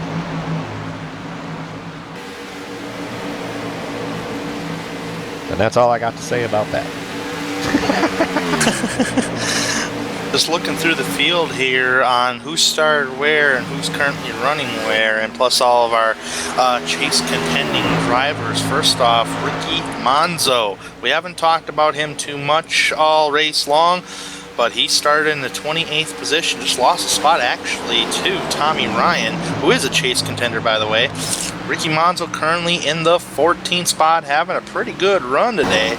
And Tommy Ryan, all you Tommy Ryan Hart fans out there, he started 13th, currently 13th, just right, because he ain't really got to worry about Texas today. He won early. Out for a nice group. Hey, look at this. Battle for the 2nd spot. Brett McBride catching his car number, getting up into the 2nd spot. Cohan falling in line behind him. And right now, Eckridge is a good 5 seconds up on this battle. Tell you what, I bet Ryan Howard wants to get by that number 21 machine there, and he is working on it. Gets that run off the corner. Can he take it anywhere? Looking towards the inside. Cohan was going to try to close the door, but the 33 is there. Move the 33 up to the 3rd position. And behind him, Jake Wright was underneath Dan Murray. Wow! Jake Wright, some long run speed in that 27 machine. Up to the 5th position. Dan Murray falling backwards. Boy, I don't think Ryan Howard's done. He's all over the rear bumper. Right, pulling down off a turn 4. Side-by-side battle now for the 2nd spot. Here they go off into turn 1. McBride's up on top, and he rolls out of it. Gives the position up to Ryan Howard, but nothing on the crossover. Howard, he's got something special in the middle of 1 and 2. Ryan Howard, we talked to him earlier in the show today. He is having a phenomenal run here in Texas, getting up there to P number 2 after starting 15th. So he's got that Dr. Pepper machine hooked up. He's had some dismal races here in the chase, but he's making a great one today. Tell you what, if Ryan Howard goes to victory lane, man, we gotta sing just like that one guy in the Dr. Pepper commercial. We can't, because we would get copyright strike probably. I'm looking out for our director on that one. Well, okay, we'll sing off camera. We'll sing off camera, yes. Beat Dr. Pepper. Field pretty well strung out here. So all of that kind of diced itself out up in the top 5. I'll tell you what, Drew Carroll coming as well. He's up to the 6th spot ahead of Dan Murray. But someone else worth keeping an eye on, that 27 machine is zeroing in on the rear bumper of the 21 and the 2. He's been silent, but he's been deadly, because he's just cracked the top 5 for the first time today and gaining more on the car ahead of him. And the car ahead of him has been Nick Cohan, who's been up towards the front majority of the day today. And tell you what, Brett McBride using that same old line again. Yeah, there's something about that. He's got some kind of comfort level with just driving it right into the 1 and 2. If he's a top 3 driver, I would love to ask him that.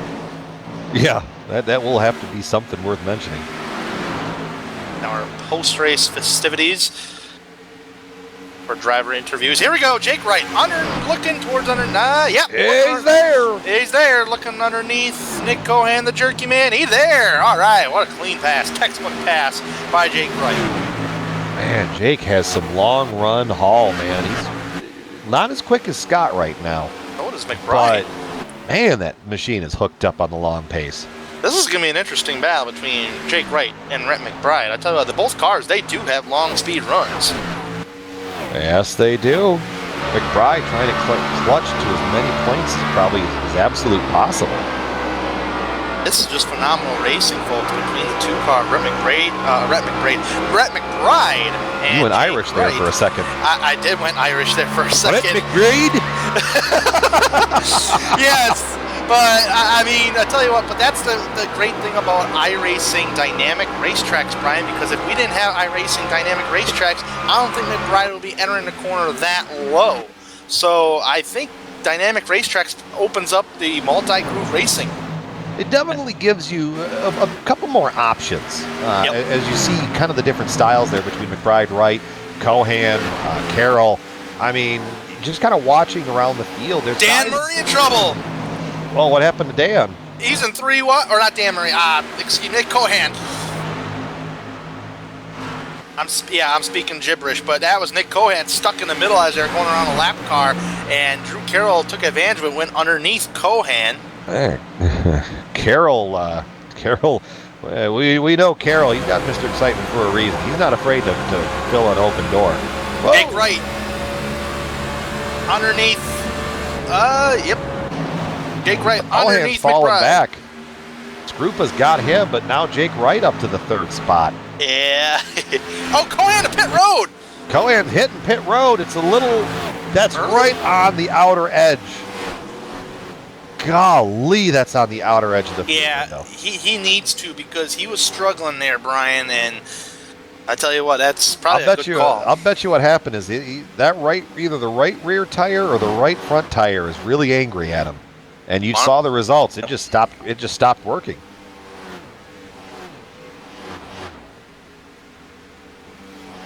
Fastest car on the racetrack right now, Brian. I'm kind of looking at lap times here. Stikes. And Howard has been faster than Eckrich, but I mean, he's closed the gap up from 5.5 to about 4.9 seconds.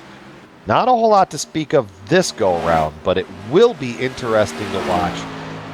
Probably if this race finishes out under green, I think Ryan Howard might be able to get there.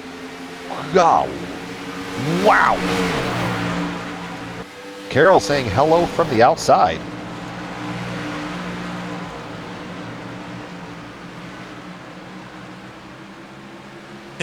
Yeah, I mean, he's been spot. using... Ooh, wow, was McBride had a wiggle off a 2.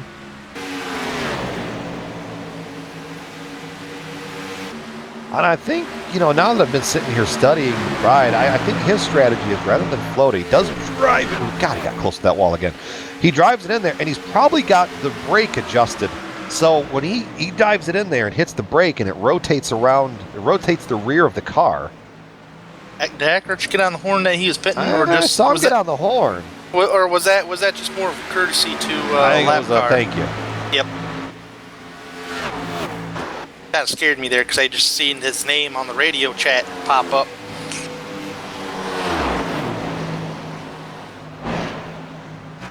Nonetheless, man, everybody's all strung out, but it's just Cohan was one of the first drivers to flinch towards pit road. Another driver that flinched towards pit road, I believe, was Rich Jetty as well. He's a chase contender. So just wondering if any other car in the top 10 is going to hit pit road. I mean, Cohan, looking at the lap time, 28.55 to a 29.65. I mean, he's closing the gap, but I mean, he's going to give that all back with tires, because Eckrich still is yet to pit, and they probably won't see that 70 machine on pit road. I mean, with the speed that he has and the gap that he has, he could run that tank just about far. Oh, man, that sucked up the Krahula's back bumper, though. Cars, somebody I just heard someone say they were pitting. Yep. Jake pitting. Jake Wright. Woo, that was close. Tell you Get what, it wound down, Jake.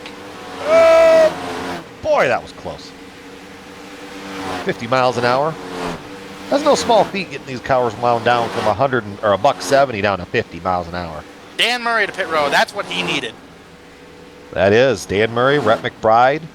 Who's that back there? That is Will Warsler. McQuistion leaving pit road.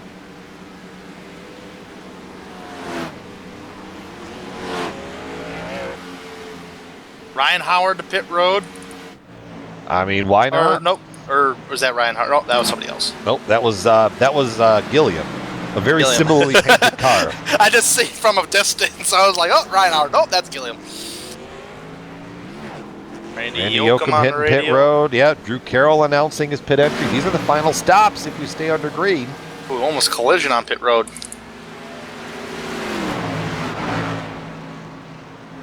Drew Carroll hitting it. Yep. Oh man. If only the pit road line was there. Yeah, if it was that first cone, that'd be real interesting. Krahula's on pit road. Stike's on pit road. Josh Grupa just Where did he just had go? a big blink. Yeah, Wait I a don't minute, see he's him. not in this world. No, he's not. What happened to the 86? Okay, he's got his quality is really low. Ah, lagging. Yep, lagging. Oh, Ryan Howard sneaking onto pit road. Didn't announce it. Trying to probably catch Eckrich off guard, but I have a feeling Eckrich is smart enough. He's going to look at his relative and go, wait a minute, that car's not there anymore. King of mile and a half is just... I mean, like I said, Scott had a 4-second lead. He can stretch this one out about as far as he wants because he knows every lap he runs on these old tires now is a good lap on new tires. So if I was in his spot, I would absolutely run that one out. And confirmation, Josh Grupa has disconnected via internet droppage. Here comes Scott. Letting all these lap Eye on cars. Howard here. Yeah, Scott's in I think he just got out of the way, let some of the lap cars go by. Ryan Howard's on track. I'm watching, yeah. I mean, Howard's going to pass him, but Howard right now is a lap down, so that's going to reset that. He's getting up to speed now. I'll keep an eye on this one. Coming down Dig, to his Ryan, pit box. dig. Yep, but Eckrich coming down to his pit stop, nice and easy in his pit box. Right I'll side, tell you they're what, gonna go though. up. Jake Wright got ahead of Ryan Howard on that exchange. So Wright could possibly be the leader. Well, yeah, that's... Well, Cohan, Cohan yeah. is going to get the lead back. There goes So Eckrich. where's Eckrich? He's out. Exiting now. He's out. He's away. Here comes Wright at the line with a full head of steam. He's in 1 and 2. Yeah, Eckrich. that's going to be real tight coming off of that corner. He's coming out track now, and so is Wright. You can see him. Not quite close, though. Tommy Ryan staying out. He's coming in. I think Tommy Ryan was, he was probably trying to push. Whoa, Dan Murray! Boy, Oh my goodness.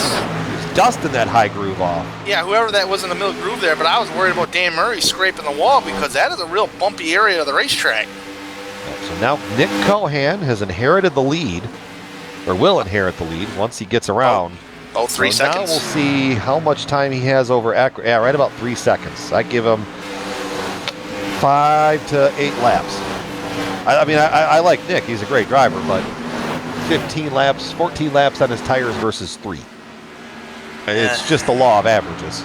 Better start chewing that jerky and go.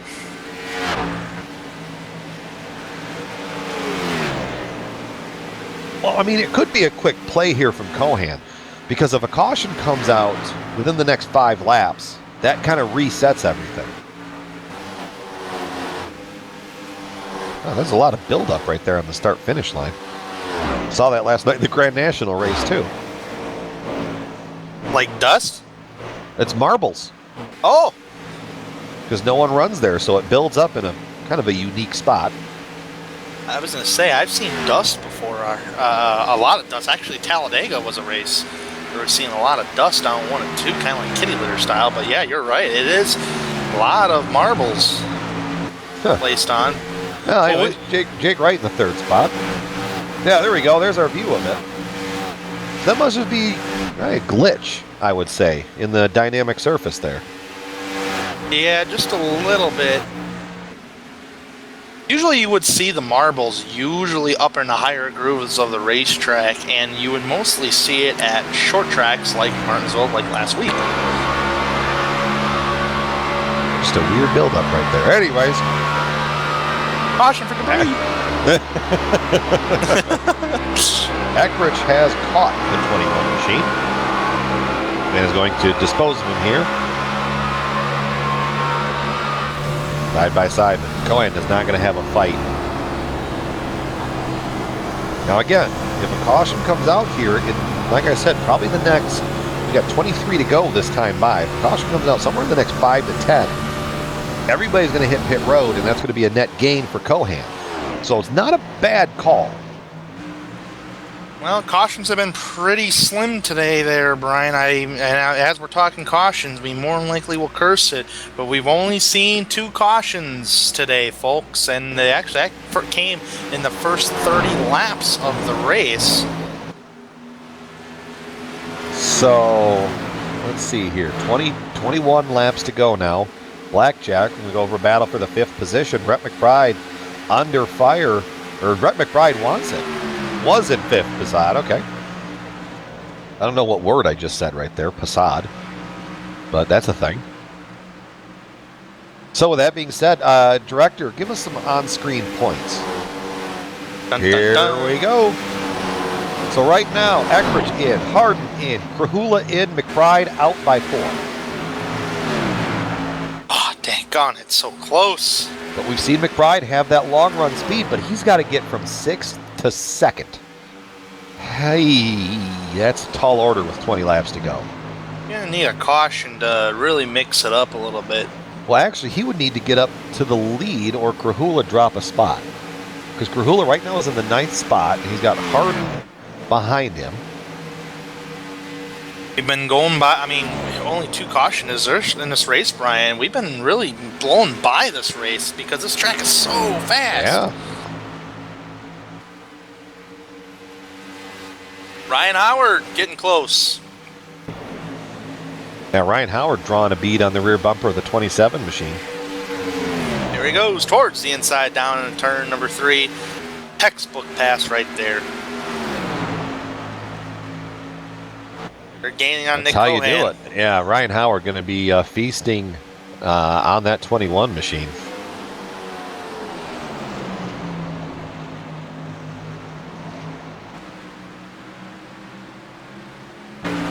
And here comes Howard. Sounds like that could be a sitcom. Here comes Howard. Dun, dun, dun, dun, Oh, dun, Cohan up the racetrack, up into the groove where drivers have not been running all night, that gray area up there. He's trying. Like I said, that caution Yeah. needed to come out in order for that one to work.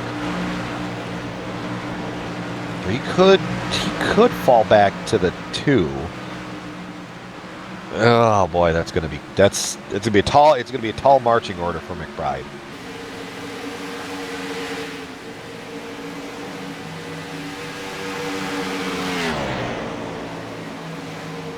You see McBride on track behind Randy Yoakum there in the 8 machine. They'll reach up and grab him by the muffler, I think. Tailpipe. Tailpipe. Thank you. And that's our director's saying right there. Yep. Oh, we're going to totally rat on our director. Well, I mean, I was just giving our director credit, but he doesn't want the credit, so... Credit or blame? Which way? Yeah, I don't know which way that at would least fall. I was honest about it. Send all hate mail to Amjad Yaman at GSRC. I tell you what, Brian, though, after Texas, I look at our next 3 races, Phoenix, Homestead, Atlanta. If you look at Texas today, we talked even before Texas about Scott Eckrich dominating the mile and a halves. You got 2 mile and a halves in that championship run. So if you're not on your game at the mile and a halves, you're in trouble because Scott Eckrich might take it away. And Atlanta's kind of pretty similar to Texas, just a little bit. I think Texas is just a little faster than what Atlanta is. Actually, with Atlanta being a little more of an older surface. Yeah, the banking is different, I think, between the 2. Right. I think Atlanta is either a little bit less, but Atlanta is more worn out because Atlanta was repaved in '94, I think, and it was repaved and totally reconfigured. The front stretch was flipped to the back stretch and vice versa, whereas Texas opened in 1997. In 3 years, but Atlanta gets the southeast winter. Winters, which is just snow and all that stuff. Yep. Texas just gets hot. There's 2 seasons in Texas, hot and less hot. Oh boy, I tell you what, Scott Eckrich was almost in a dangerous situation. That DJ Beverly machine, that is the car that had netcode issues on taking, who was that, Woodrow Mahan early in the race. That's correct, yeah. And almost a similar situation for Eckrich, but nothing happened there between the 2 drivers. 12 laps to go for the driver of that number 70 machine. I'll tell you what, the point of no return here We're going to go to a battle for the 5th position. No, Cohan, those old tires are done on that 21 machine. He rolls out of it. There goes McBride to the 5th spot.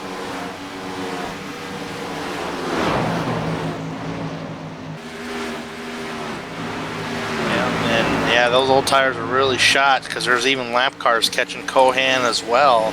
So Nick Cohan looks like more than likely will not win this race today at Texas. Had a really good shot at it as well. Got a bonus point under his belt. But looks like he's going to finish somewhere within the top 10 today if we continue to stay green. Definitely got a feel to it. 10 to go this time by. You know, Brian, we were just talking about racetracks. The more I look at, and this is the iRacing surface, so the pavement on iRacing, I don't think like wears out over time, but it's besides the point. Texas on iRacing, I don't think has been updated since it was implemented on the iRacing software, which was back in like 2008. Yeah, that would be about right. And Atlanta's the same thing, so. I'll kind of hold my thoughts on that one. As I was kind of saying there before the battle heated up there for the 5th spot, point of no return is going to be about 4 laps to go. If anything comes out after that, precaution-wise, that's going to end it. Good shout out to Jake Wright. Not going to have the snuff up to get up there and win, but definitely showed some muscle. Really showed how he got into the chase for this championship. That's the same thing. I mean, I know he's not in the chase right now, got eliminated, but Ryan Howard's another driver that showed how he got into the chase in the first place. He may not be a chase contender, but he's acting like a chase contender today, and there's nothing wrong with that. Up there into the 2nd spot. Good. I mean, it's definitely a good showing, too, especially getting back into the series. Dabbled in some Grand National events. I've seen his name there. He's the first that I can remember being back into a Cup start a little bit. Then again, my memory might be shot, so. You know, Brian, we were talking about marbles. I don't know if it's a glitch or not, but I am literally seeing a ton of marbles on a front stretch there. Yeah, we've talked about that one. Yep, and I'm seeing some weird, like, rogue spots on the, like, up by the wall, too. Yeah, I'm seeing that too, and I'm seeing some marbles on the apron of the racetrack in 3 and 4. So I don't want to say it's a glitch because it's actually pretty cool to look at, but definitely don't want to get down there. That's for sure. Well, with that 6 laps to go now. Right, and with that being said, if you look at where everybody's running at the start-finish line, it's kind of necessarily true that they're not running there. Yeah. Man, I don't want to say it's a glitch because it's too cool to look at.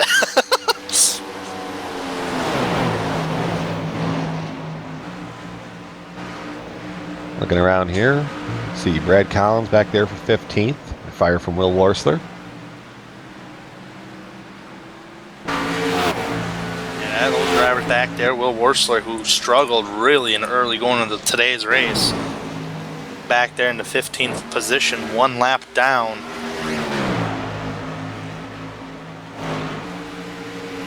Crazy, we had 2 cautions today, and we never seen Brutus the Lucky Dog. I guess Nick Cohan brought all that jerky and kept Brutus down in the pits. Yeah, that's one way to put that one. I mean, the Grand National race last night on GSRC went green flag to flag. Oh, wow. So, yeah, that was a long night. About halfway into it, I wanted a break. But all smooth sailing for not Ryan Howard, Scott Eckrich. There you see battle there. James Krahula. Yeah, the 21 tires are just done for.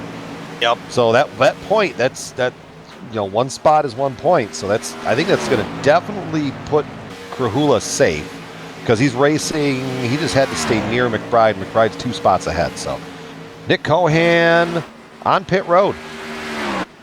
What? Didn't have the fuel to make it. I thought he pitted right on the. It was on that outer edge of the window.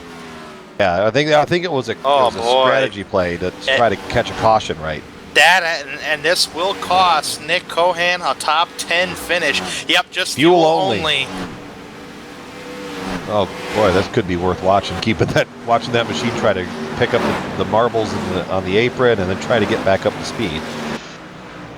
But anyways, white flag this time by for Scott Eckrich. Going to bring it around for one more lap.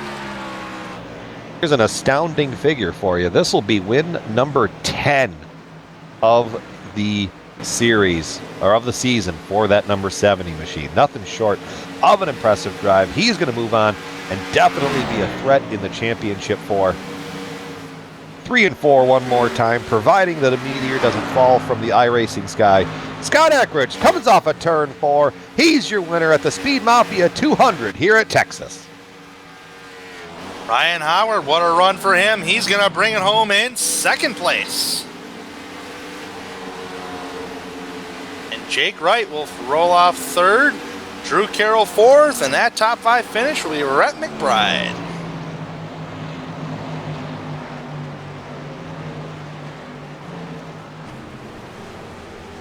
Alrighty. So, we see Craig Stykes winding it down. Scott Eckrich coming around the front stretch. Time for him to make the donuts. It's also time for us to make one more final break here.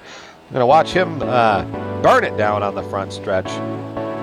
And we'll be back really quick here on the Global Sim Racing Channel. Full field rundown and driver interviews. We'll be talking to that guy right there, getting up win number 10, Scott Eckrich, winner at Texas. We'll be back.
Welcome back to the post-race show here at Texas. Look at that. That's your championship 4.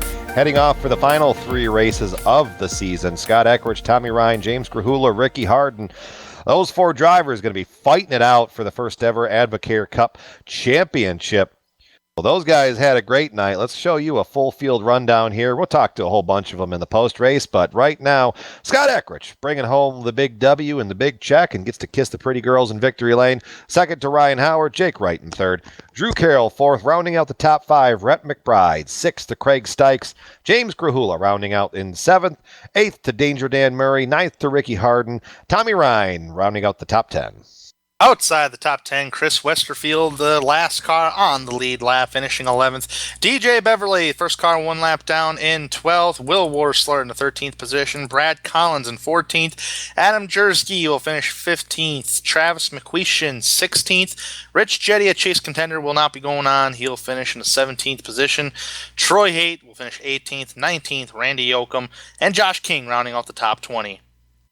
In the 21st spot, Nick Cohan matching the car number, unfortunately, with that late race pit stop. Jeff Gilliam in 22nd, 23rd to Don Runkle Jr., 24th to Ricky Monzo. I wonder what happened to him. He had a great run going. Oh, he had that late pit stop, too. We didn't cover that one.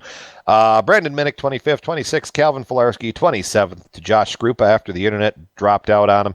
28th to Woodrow Mahan. Bryce Whitson, 29th. 30th.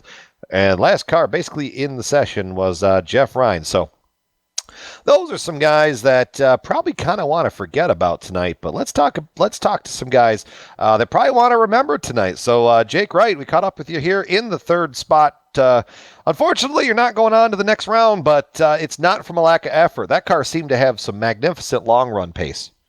Yeah, unfortunately, we won't be going. But to be honest, I'm not a big fan of this chase system, so I'm fine going ahead and ending it here. But still a great finish after the Talladega race, which went horrible. So being able to come back to 6th, I believe, I'm happy with that.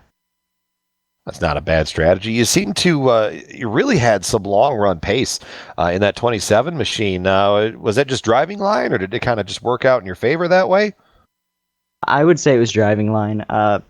The past 2 PRL races here last night and Sunday night, I learned what I needed to going into tonight, and that is to save the right front as much as you can. So from lap 1 to 134, I was conscious about how that right front was doing. So just being easy in and easy out was the strategy tonight, and having the tires just helped me in the long run.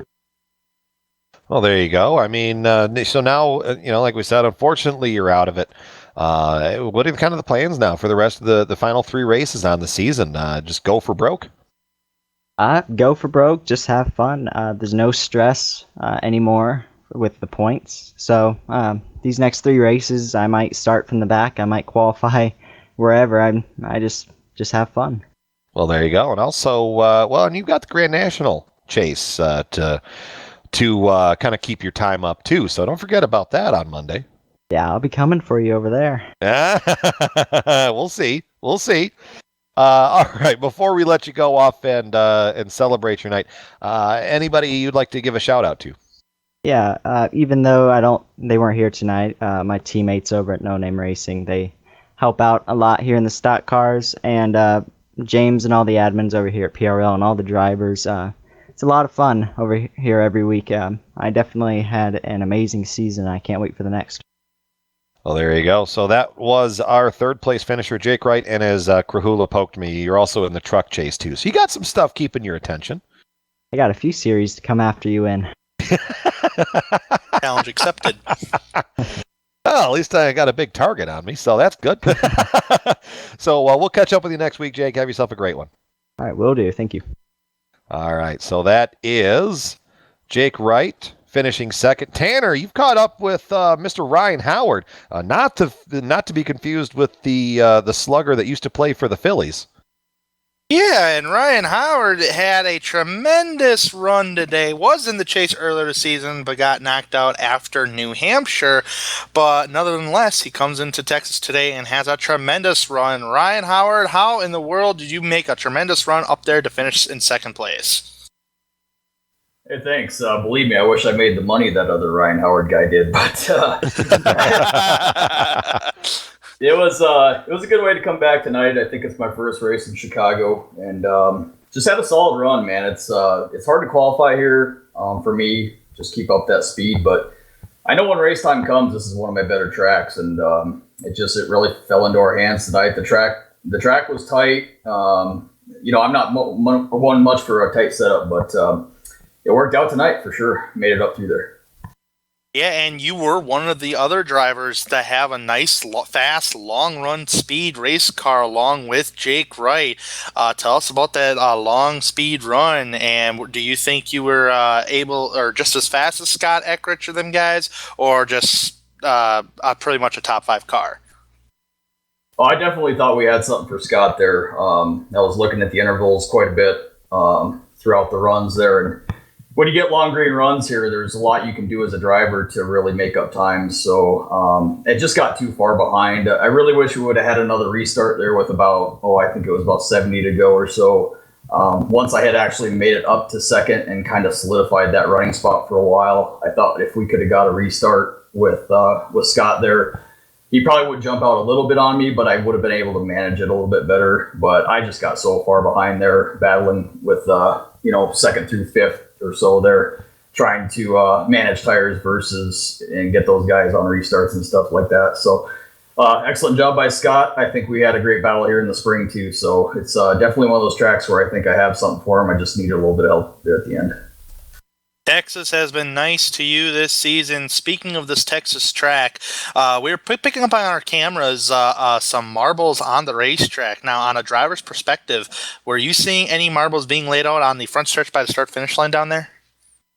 We did, especially on the low line there. It was kind of weird. I hadn't noticed it up until about lap 100, and then I was kind of riding there, and I said, I wonder what's going on there, because I've almost hit him a couple times. I'm not one to really hug the grass down there, but I was kind of nervous. I thought, well, after I saw him, I really don't want to put my left sides down there because that could really end up bad going into one. So, I don't know if that was a graphical glitch or if it was just that's where they accumulated. But once I saw him, I definitely wanted to stay away from him for sure.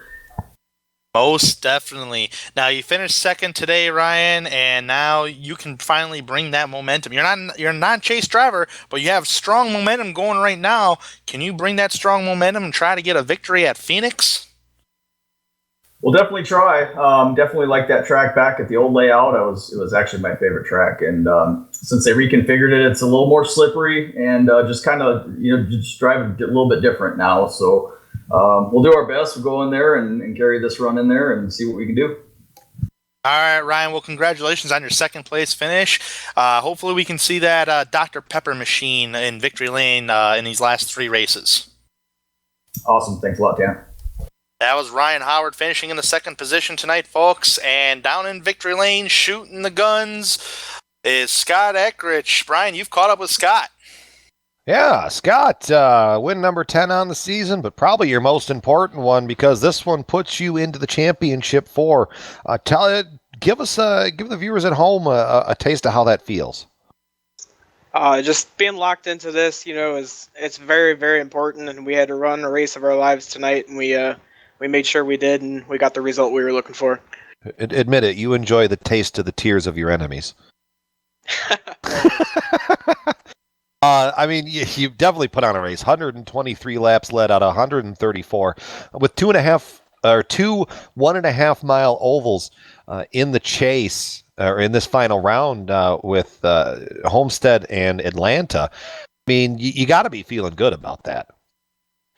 For sure. Homestead doesn't typically be one of my best 1.5 miles, but Atlanta is right up there here with Texas, so I'm definitely looking forward to the 3 races we have coming up. See, I don't believe you because I've heard you say before that so-and-so track isn't my best, and then you go out and win. So I think you're just trying to pull a possum on us. Hey, we got to try everything. ever the close cards to the chest, Scott. In all seriousness, you've had a great season. 20th pole, 10 wins. I mean, talk us through that. How does that feel, knowing that you're setting some pretty, I would even argue, unreachable marks in PRL history?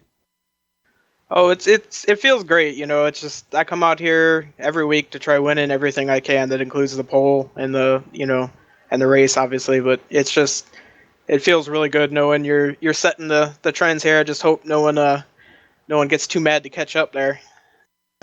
Well, yeah, we'll have to see how the next season plays out. But Scott, we keep talking on and on about it, but a great win tonight.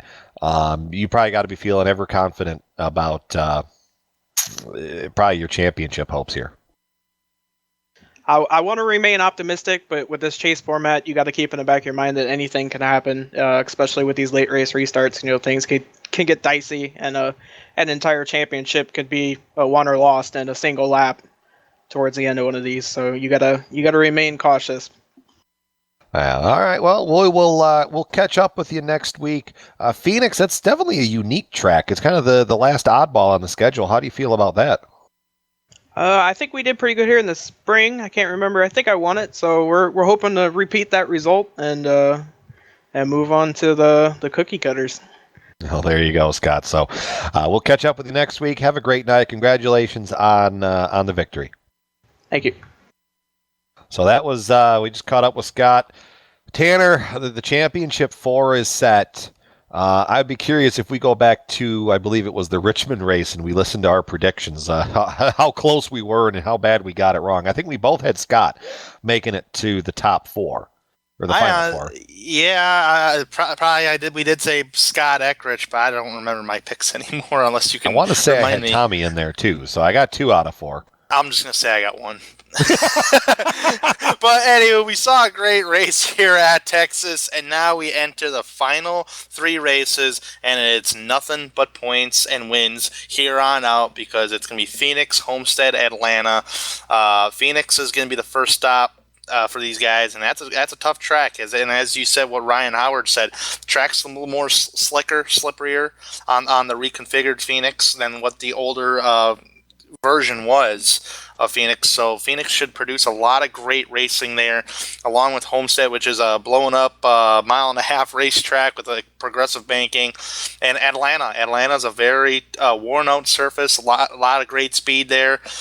And with these 4 drivers, it's going to be, man, I tell you what, Eckrich hit the nail on the head. Hey, anything can happen in these next 3 races. And that's why you have to tune in next week on the Global Sim Racing Channel just to see what happens here in the Premier Racing League AdvoCare Cup Series.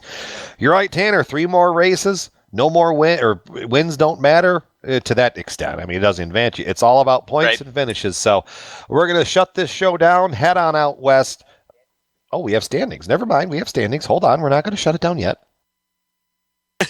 So there we go. There you see Ryan Eckrich, Harden, and Krahula are going to be the top 4 in the championship hunt. McBride missing it by 5 points. Jetty missing it by 14. Wright by 14. And Dan Murray out there by 20. So not the chase that they wanted. But, hey, next season it's all about consistency and finishes. So, it wouldn't surprise me to see some of those names that maybe got eliminated throughout the earlier rounds, making it a lot higher up in the next season. Tommy Ryan almost got kicked out of the chase, too, after that second round. I mean, if you look at the chase standings, they're +1 ahead of the cutoff line. And then finally enters Talladega and pretty much wins a race in the third round, in the round of 8, and that will put him in the championship form. So Tommy Ryan has had a busy chase, I should say. Pretty extreme for him, but nonetheless, he is there, and he will fight for a championship in these next 3 races. Consistency is going to be the biggest thing for these 4 drivers. Yep. So now we're going to shut the show down and head out west, catch some. We're trying to get out there early and see the Grand Canyon and whatever else the Phoenix, Arizona area has to offer. So with that being said, and I guess on that bombshell, it's time to end. So here we go. The outro music is playing. It's kind of like at the Oscars. I've run too long. They're playing the music to get me to shut up and leave the stage. So we're going to give a shout out to Speed Mafia for putting on the event tonight. Other series sponsors, AdvoCare, Savage Spinners, Coastal Safety Auditors, series organizer James Krahula. Also give a shout out to the software and the hardware that we use for our broadcasts so that you can see listed on the screen as well. There it is. Give a shout out to the team today. Tanner, Dylan, our spotter, very quietly keeping abreast on the race. Amjad and Dougie. you'd like to find out more about the Global Sim Racing Channel, you can find it at www.globalsimracingchannel.com, along with archived races and upcoming broadcasts. We're also on Twitter at GSR Channel and Facebook at facebook.com/Global Sim Racing Channel. A special thank you to Eric Ekholm and Casey Lalonde. Both provide music for our broadcasts. Their music can be found listed on the screen as well. Next race, we talked about it, Phoenix, November 8th, the Snoop Doggy Don Runkle 200. That'll be an interesting one coming up next week. We also have other races for other series on screen. Check them out, mark them down on your calendar.